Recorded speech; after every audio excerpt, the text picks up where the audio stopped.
No one knows what's going on until it's too late. Christine walks hips first through the door, which is uncrowded.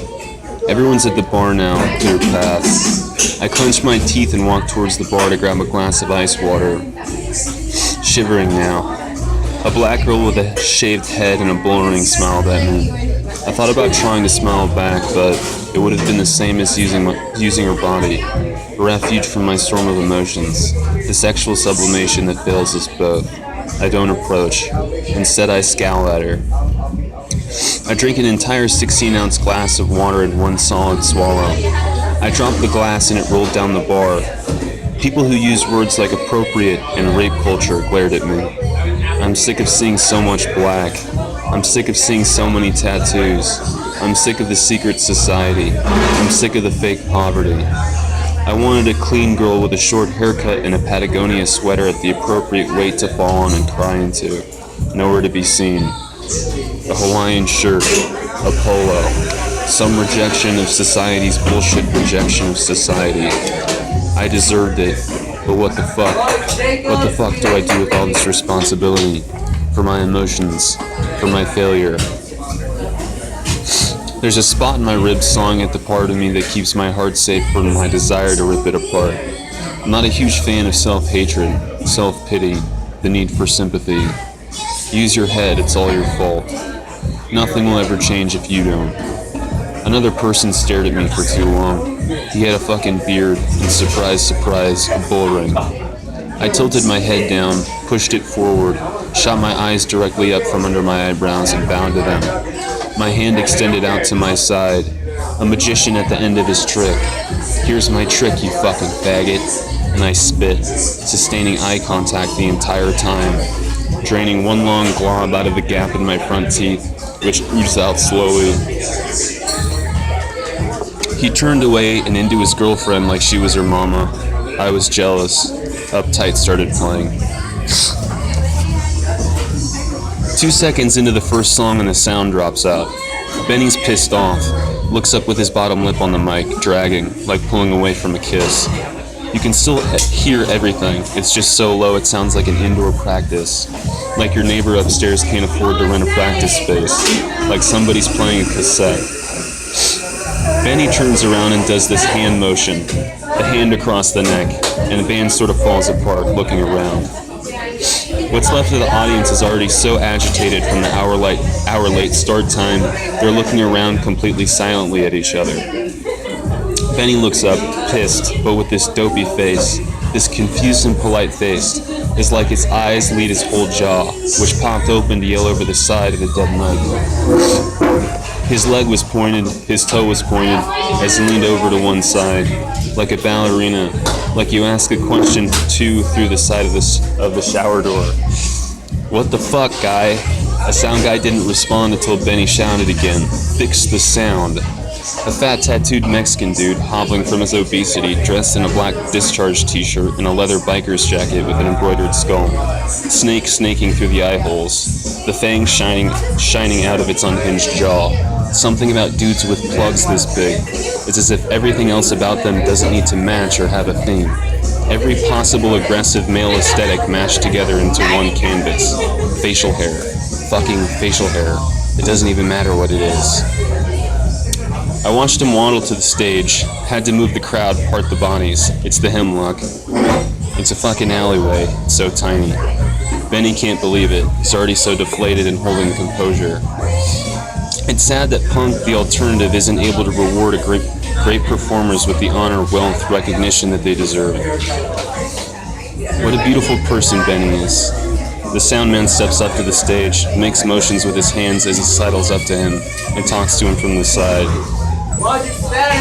The audience stops looking around and immediately starts filing out. Shuffling becomes a chorus. No one even bothers asking for their money back, except... I walk up to Benny, who's confused. He's done making hand gestures. He's making no movements. There's a weakness to talking with your hands. Isn't the joke that stupid people talk with their hands? Something guilty about it. Something asking for someone to listen. It's none of my business, I felt. It's sort of fake to walk over, but I'm also a part of this show. This shit show. The horror show. When I walked into the conversation, Benny said, angry, trying to be restrained. Okay, why aren't you behind the soundboard then? Well, we're not certain. Is there only one of you? A certain safety and calm comes over you after losing a fight. A total submission. A blanketed awareness. The worst is over. The worst isn't likely to happen again. The lines between victim, agitator dissolve. I wasn't feeling especially confident, but that makes it easier. The risk of social failure is completely absent. A lesson in confidence. Cleaning the walls with me as I was used to clean the floors. I can't get myself to throw that shirt away. I don't know if it's because I love it, it's a good story, it's a protest of my abuse, or because I'm a maggot and a masochist and I believe I deserve it. I'm wearing a floral silk shirt from Topman right now, a white and pink lily print. I was impatient at the man. I was impatient at the mall. They offered to order a size larger, which would have been a better size, closer to oversized. Love the way I feel in an oversized button-up. I was impatient. They were out, so I jammed my body into a medium. I love the strength of my arms in this shirt. I love being naked. I love being unrestrained. I'm unhinged. I'm a savage. I'm a really pretty girl. I want to wear as little clothing as possible. I want to live in the world as a child. I had gained size in my arms, and now the little muscle that had bulged, polished with a little ornamental vein poking through. I held my body with composure. It was as if I was an ambassador, but I'm dignified in a different way. Sit in your body like a house painter, with the beauty and dignity of a man who made a sensible and practical choice, the serenity of simplicity. What's going on? I asked. Benny looked at me limp, impotent. The sound guy looked at both of us, maintaining the sense of knowing, and then looked at the air, some wood beams away from us.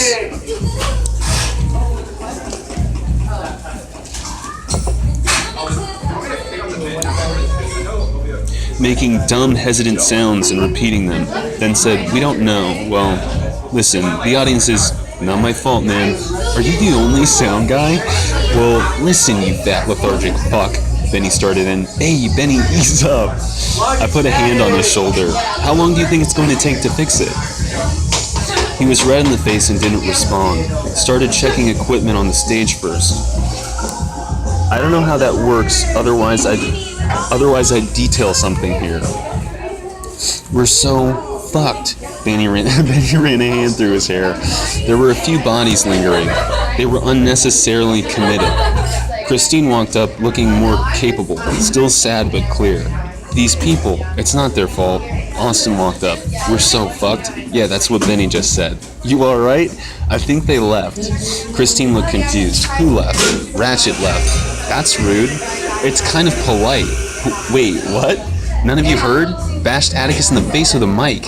You saw, huh? I said. Christine and Benny both looked at me. When did this happen? Benny asked, what did you do?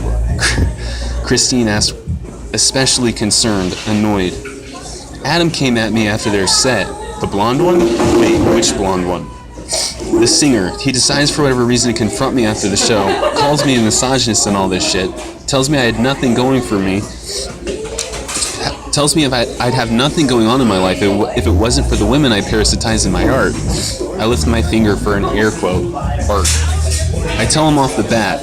He has no idea who the fuck I am. He's not qualified to make that assessment. He starts wrapping the mic cord around his fist, then grabs the mic and bashes me in the face with the end. Is that what this is? Then he starts to brush my forehead. A red and pink cut in the shape pattern of a waffle. Yeah, maybe. Oh my god, I can kind of see it, says Christine. I mean, granted, I wasn't using my head. I got in his face about it. You can't do that shit, Atticus, said Christine. Atticus, you're an idiot, said Austin. I was starting to get upset. I was surprised to hear that from Austin. He was so willing to come to my defense in the fight. I need more friends like Austin. I don't know if me and Austin are friends. Probably not. Too problematic to fuck with. Too different. Always a liability. You have to, like everyone else, handle me with gloves, like everyone else. I admire Austin's body and envy his likability. I cannot hate him right now. I already miss him. He was bulging through a black t-shirt. I had to react. You have to stop reacting. Christine gave me a fucked up face. I'm so mad at you right now, she said. He punched me in the fucking head.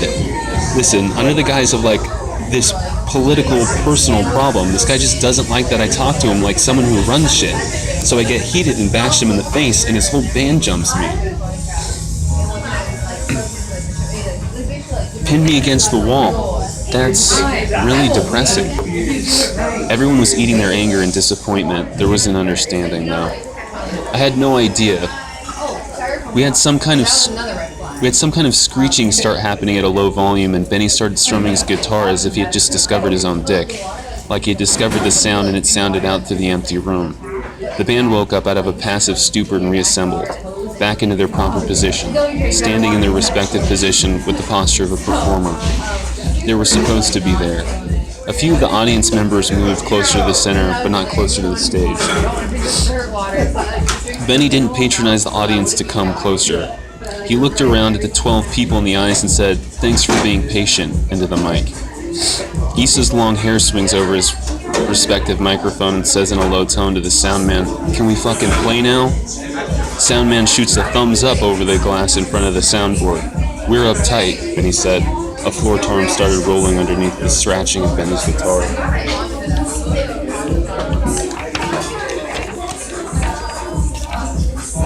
We decided to end the show. Painstaking wasn't going to waste their time, which meant we weren't going to either. Our opportunity to headline had been shot to hell. Too depressed and shaken from the beating to be as pissed as I needed to be. We all started packing up, getting our gear together, antlined to the van. I never had anything to load up myself, a mic cord. I love touching the drums too, and the look on everyone's faces as they pass me heavy items or as I help haul an enormous amp into the van. My walk more clear with the weight. Hippie Johnny's more wild a gait. Christine was stubbornly pushing an enormous bass amp on a skateboard, almost certain the board was going to snap. Wheels getting caught in every small crack. As we were going back inside to continue our ant line, we noticed a crowd gathering, largely of women, all dressed very punk, but SF punk, which meant they were pretty clean cut. A black girl in a mustard-colored beanie, a shaved head, a t-shirt that read "Abuse of power comes as no surprise," tucked into a pair of high-waisted black cutoff shorts rolled at the ends for a hand. A carabiner carrying her keys and a canister of pepper spray stepped forward.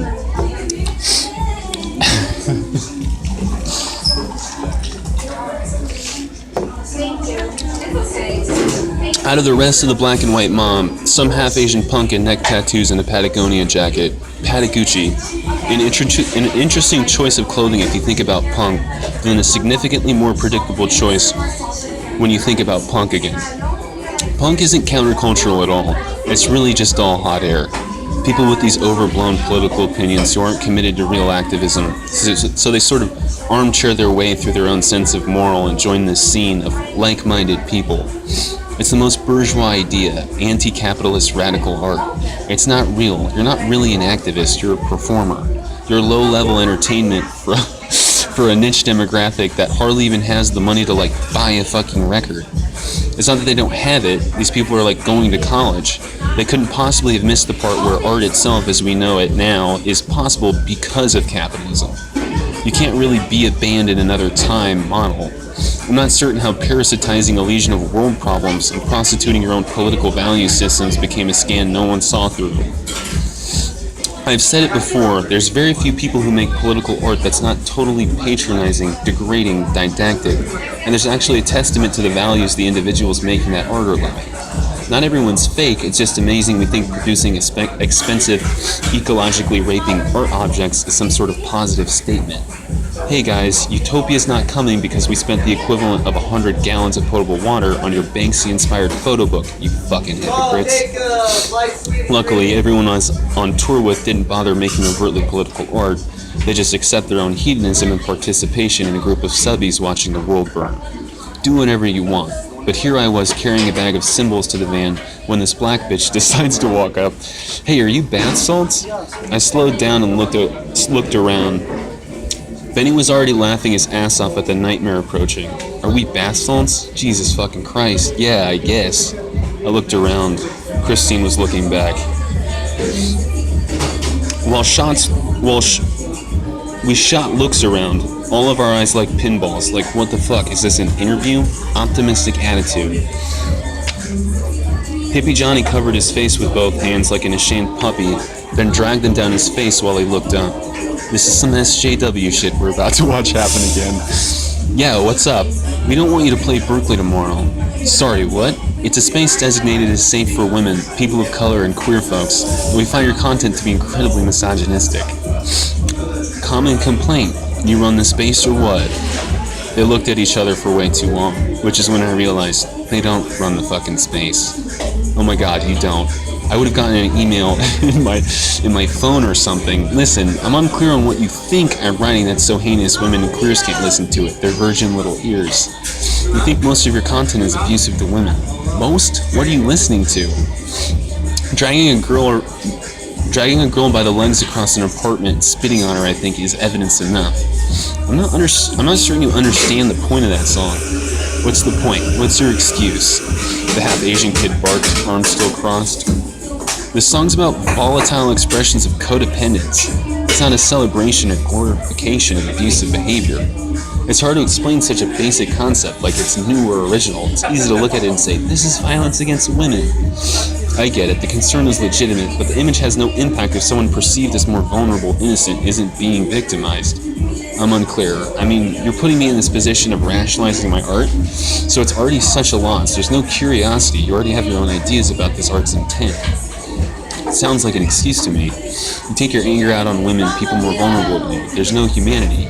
Women are all objects or desires are all objects of desire or abuse to you. Your perception of relationships are also, they're really disgusting. And you feel really comfortable with using the word cunt. I have tumultuous relationships with women, if we're being honest. I mean, I'm sick of being fed this idea. I mean, as someone who does sincerely believe. And to me, when you have to say out loud you believe women are your equals, it's already degrading to women and unbelievable that you have to mention it.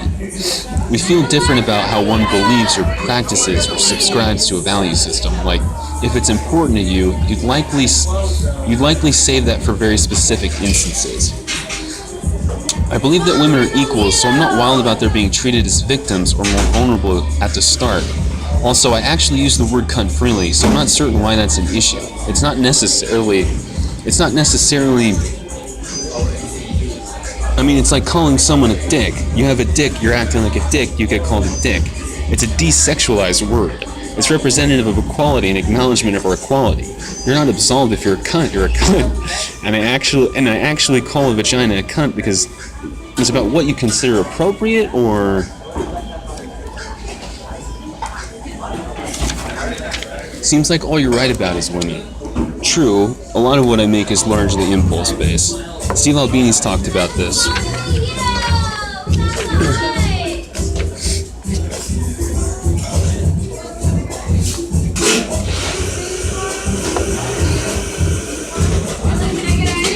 The culture is sympathetic to a feminist worldview. I think we can acknowledge a certain safety in that. You start to think about what's pro-social and the essence of your art just dissolves. It may be disgusting, but like he says, the world's actually better for it. You're not taking responsibility for what you're producing. It's art. I can produce whatever I want. I'm not some wife-beating misogynist. I make some toxic shit, I can agree to that, but that's sort of the landscape we're in psychologically. You can do anything in the form. It's not a societal ill we're banding around. There's something deeper going on with what I write. We're doing everything in our power to shut you down in Berkeley tomorrow. We're going to fucking play. I mean, Austin's touring with me. The guy's gay. He's not supporting what I make necessarily, but the dude isn't completely convinced I'm this horrible person who should be boycotted. I know he's not an ambassador for queer people or anything. Benny started laughing. You did a bad thing, Addie. Is this a joke to you? The black girl shouted at him. Some kid with a buzz cut pointed angrily. This is the attitude of the entitled white male oppressor.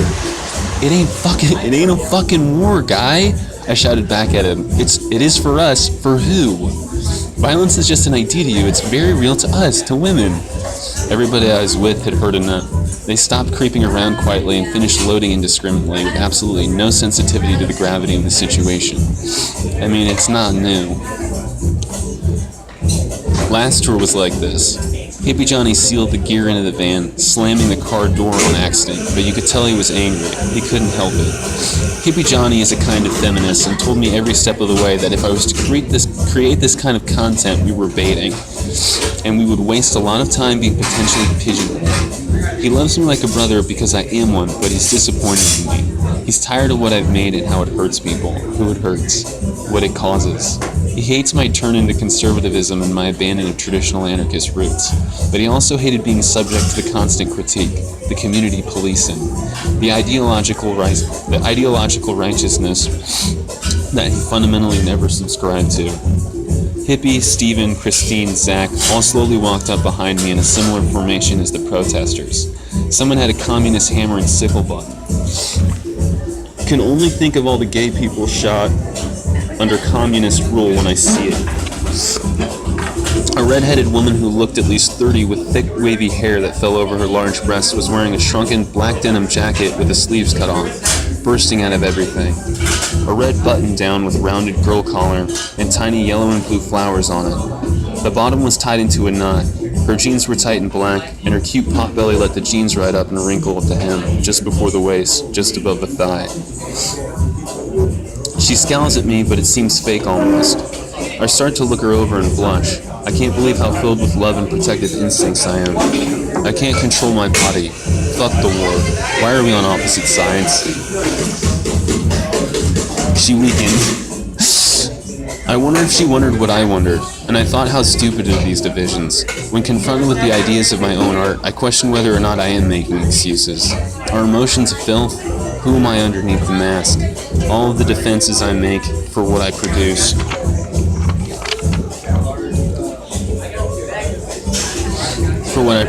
Alienating me from masses of people, my weak instinct, my desire to belong. A Virgo is so mutable and band-minded. In our hearts, all we want is to belong. To be cut off from the group is everyone's greatest fear. To be abandoned by society, to be abandoned by our parents, to be left alone, separated as psychological castrate. I was born a dog. I'm still a dog. When I was a kid, I used to eat with the dogs at my tia's house. Opening a can of dog food, I watched as they all crawled among themselves over me, and I reached my face into the meat. Indiscernible surprise. I'm of the pack, and I long to be with my people. I long to belong, but I wake up to be an independent-minded, civilized man on 2 feet, not 4, and betray the urge to belong. It makes you strong, it makes you whole, it makes you human. Jung says that you can't reach psychological completion. Love this soundtrack.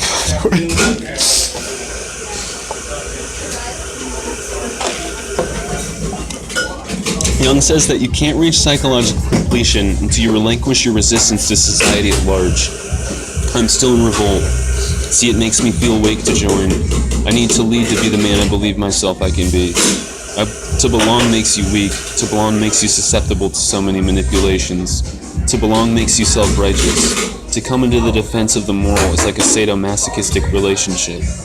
To be satisfied, to be pleasured by the punishment of those you feel are evil is perversity. We are free of self-suspicion, mercy on the worst of us, or are we letting rapists walk free? All the beauty of life we destroy for identities, the flash chance of two humans interacting, understanding. Is it a poem?